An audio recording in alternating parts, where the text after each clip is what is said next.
Hi everyone, I'm back. Just to refute a few things that have been said again in the Bitcoin talk forum, which I'm suing. There's a guy who's gone through my LinkedIn, and this will make you laugh. This is how pitiful they are. My companies and my businesses are registered in Australia. Our domain names are .com.au. He's focused on the names as a global name and a .com domain names.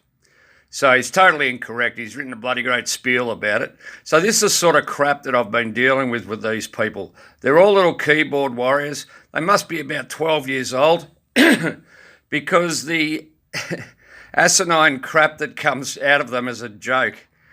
I'll just go through quickly my corporate structure, which actually is important that people realise. Crypto Corp Limited is a major legal entity. Underneath that, and this is all in Australia registered, right? Underneath that, the business names, we've got Humanity One and Polyblock Capital. Polyblock Capital is my personal little investment business. Nothing major. It's my personal business name that I use to trade and do the shares. Shares as well off traditional market, and also some Bitcoin and various cryptos that I got into. So I'm on the run here. I just wanted to quickly answer this. Okay, so that's the corporate structure, the three entities, all registered within Australia. Now on the IP side, we've got cryptocorp.com.au, which is still online at the moment. It just refers you to Humanity One. Now, Humanity One, we've got humanityon.io, which I did register through GoDaddy. So that's our only global domain name we own. And then I've got polyblockcapital.com.au, which I don't use because we don't have a website anymore. It's no point. It's just purely for personal investment in and out and a trading name. And also I did some... For a period there after I sold my business, Market Corp is a name that I came up with to do anything of the note of e-commerce. I think actually Face Sleep is still online, was a facesleep.com. I think I used actually .com for that because it's an e-commerce business. But yeah, there's some other ones like... tried to do a baby clothes one for my daughter, shopformums.com.au and so forth. So they were just dabbling in e-commerce. So I brought a bit of stuff in from China and tried to introduce it to the market here. But as soon as the crypto world came up and blockchain technology, I jumped all over it because I've got the banking and finance career and the entrepreneurial side. And I found it very fascinating, and that's how I got into crypto. So there's a quick explanation of that imbecile's rants. And they put shit up like a suit, a legal suit, and they put a picture of a suit. I mean, they're just little kids playing in a bloody important world, you know. And unfortunately, they've jagged onto me, and, I have to refute this stuff.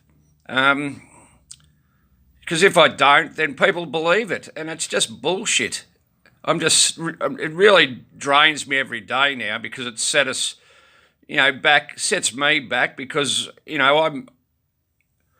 my integrity is very important to me. Anybody who knows me knows that my integrity is number one, and next to my family. If you can't have have integrity in life, what have you got? You'd have to be a sociopath like these buggers in the Bitcoin Talk forum who don't mind labelling people and destroying things.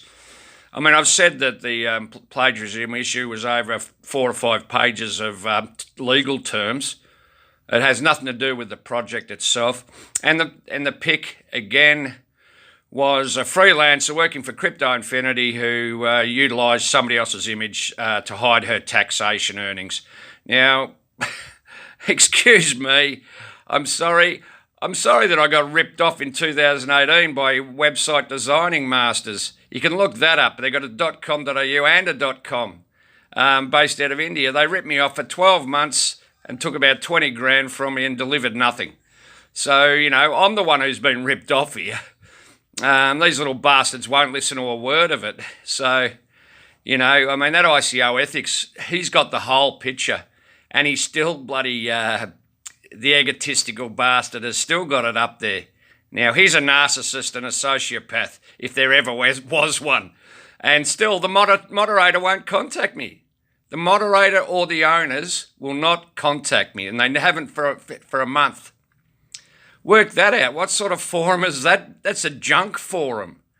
I mean, seriously, you can't just not contact people on an issue of this nature. Anyway, I'm not going to interact with those buggers anymore, other than to use video. They can post this. They probably will, because that's the sort of maggots they are, and they'll have a little laugh at it. Well, do what you want, you little bastards, because that post today about my corporate structure and going through my business names, the idiot didn't even twig that I'm an Australian and use Australian ASIC as our entity here that governs corporations and everything else. Not the SEC as some other dickhead quoted in there. Because what other words can you use? They are little bastards. It's like having 12-year-olds yapping at your ankles, trying to spit things out of a pen or something in a classroom, just annoying you, niggling you with a bloody a knife in the back. It's just pitiful. Anyway, I'll leave it to you. It's starting to get funny as much as deadly serious. And that's a tragedy. I've got a bloody good sense of humour, but these little bastards are driving me insane. Anyway, thanks for that. Bye.